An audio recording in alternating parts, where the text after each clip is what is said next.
Online education radio was introduced by my friends.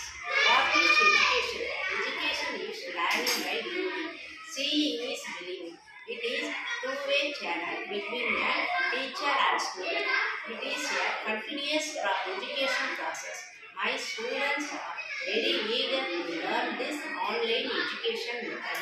Their reading skills and learning skills are improved by this method. Whenever they are getting about a particular portion, their searching skills are improved.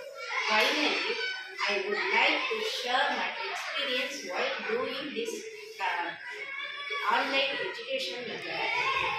So, students learn many few things about the given topics. The last thing which when I can share is that developed